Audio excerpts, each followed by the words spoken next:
Bonjour, dans cette vidéo, nous allons découvrir de manière simplifiée ce qu'est un cahier des charges fonctionnel et comment on le rédige. On va commencer par la fin, voilà à quoi ressemble un cahier des charges fonctionnel. C'est un tableau. On va voir comment on fait pour remplir ce tableau. Alors, qu'est-ce que c'est qu'un cahier des charges fonctionnel? Le cahier des charges fonctionnel détaille ce qu'on attend précisément d'un objet. Dans cette vidéo, nous garderons simplement cette définition. Un cahier des charges est un document sous forme de tableau qui détaille ce qu'on attend précisément d'un objet. À notre niveau, ça suffira. Et à quoi ça sert un cahier des charges fonctionnel? Eh bien, lorsqu'une entreprise décide de mettre sur le marché un nouveau produit, le cahier des charges fonctionnel permet à tout le monde de se mettre d'accord sur le produit. Nous allons voir que la rédaction du cahier des charges fonctionnel, c'est-à-dire le tableau qu'on a vu à l'instant, passe par un certain nombre d'étapes. D'abord, on part d'une idée, d'un besoin, d'une étude de marché, etc., symbolisée par ce petit texte. À partir de là, on rédige ce que l'on appelle l'expression du besoin, et pour cela, on s'aide de ce schéma qu'on appelle la bête à cornes. Ensuite, on fait ce qu'on appelle l'analyse fonctionnelle. On s'aide de ce schéma qu'on appellera le diagramme pieuvre. Je sais, ça fait déjà deux animaux, mais bon, si vous préférez, on peut appeler ce schéma le diagramme des interacteurs. Et pour finir, on rédige le fameux cahier des charges fonctionnel. On va voir tout ça dans le détail avec un exemple d'objet, la console de jeu vidéo. Pour notre point de départ, nous allons imaginer qu'on souhaite mettre sur le marché une nouvelle console de jeu vidéo. L'étude de marché révèle qu'elle devra avoir une qualité d'image et une vitesse de calcul exceptionnelle. La commande se fera par une traditionnelle manette de jeu, particulièrement facile à utiliser, c'est-à-dire ergonomique. La console s'adaptera à tout type d'écran et projecteur. Les jeux seront disponibles comme tous ceux de la marque sous forme de CD-ROM. Elle devra être alimentée par une prise 230 volts, c'est-à-dire les prises qu'on trouve dans les maisons. Le design de la console devra être dans une couleur sobre, à mi-chemin entre un jouet et un appareil audiovisuel pour être apprécié de tous. Enfin, le prix devrait être comparable à celui de la concurrence pour du matériel équivalent. À partir de là, nous allons nous occuper de la première étape, l'expression du besoin. Pour cela, nous allons utiliser ce schéma. C'est la bête à cornes. Alors juste pour info, c'est une entreprise, l'entreprise APT, APTE, qui a mis au point cette méthode. Au milieu, on place l'objet. Dans la bulle en haut à gauche, on indique à qui l'objet rend-il service. En haut à droite, on indique sur quoi il agit. En bas, on précise dans quel but. Cette base de schéma est la même quel que soit l'objet étudié. C'est ce qu'on remplit dans les bulles qui va changer en fonction du produit. Dans notre exemple, l'objet c'est la console de jeu. À qui rend-il service? Aux joueurs. Sur quoi agit-il? Sur les jeux vidéo. Et dans quel but? Se divertir. À partir de là, ce schéma va nous permettre d'énoncer la fonction d'usage de l'objet. On va prendre les mots des bulles pour former la phrase de la fonction d'usage de la console de jeu. La console de jeu permet aux joueurs de se divertir en jouant à des jeux vidéo. Et voilà la première étape terminée.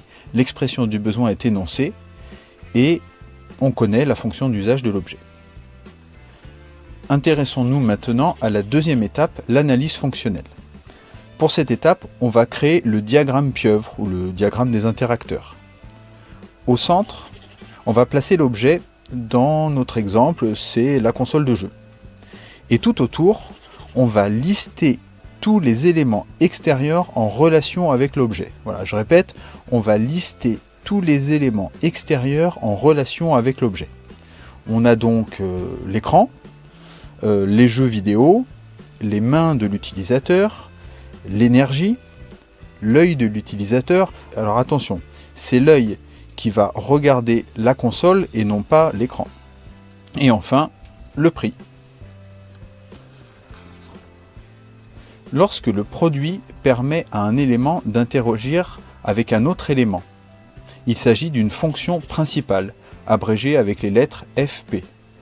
Dans notre exemple, c'est la fonction principale numéro 1 qui précise que la console doit permettre de jouer aux jeux vidéo sur un écran. Dans notre exemple, une autre fonction principale intervient entre les mains et le jeu vidéo. C'est la fonction principale numéro 2 qui précise que la console doit permettre d'agir sur les jeux vidéo avec les mains.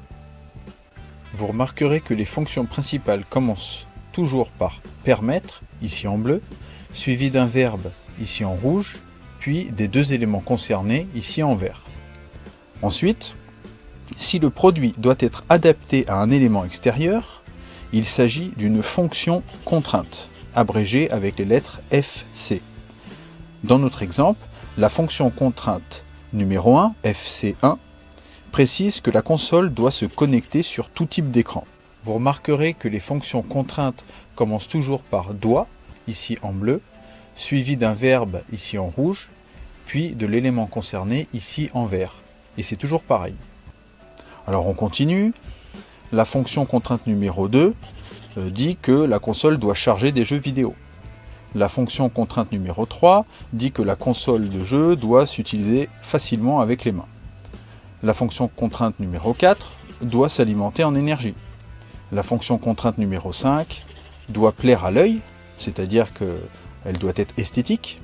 Et enfin, la fonction contrainte numéro 6, la console doit avoir un prix acceptable. Cette étape terminée de l'analyse fonctionnelle va nous permettre de remplir le tableau du cahier des charges fonctionnel qui constitue la dernière étape de notre vidéo. Comme indiqué au début de la vidéo, ce cahier des charges est un tableau. Alors, dans la première colonne, on trouve les repères, c'est-à-dire FP1, FP2, FC1, etc. Ensuite, on trouve les fonctions, les critères et les niveaux. Alors, pour bien comprendre, je vous donne un exemple qui n'a rien à voir avec la console. Si par exemple, la fonction, c'est doit être rapide. Alors, le critère, c'est quelque chose d'observable ou de mesurable qui caractérise la fonction en question.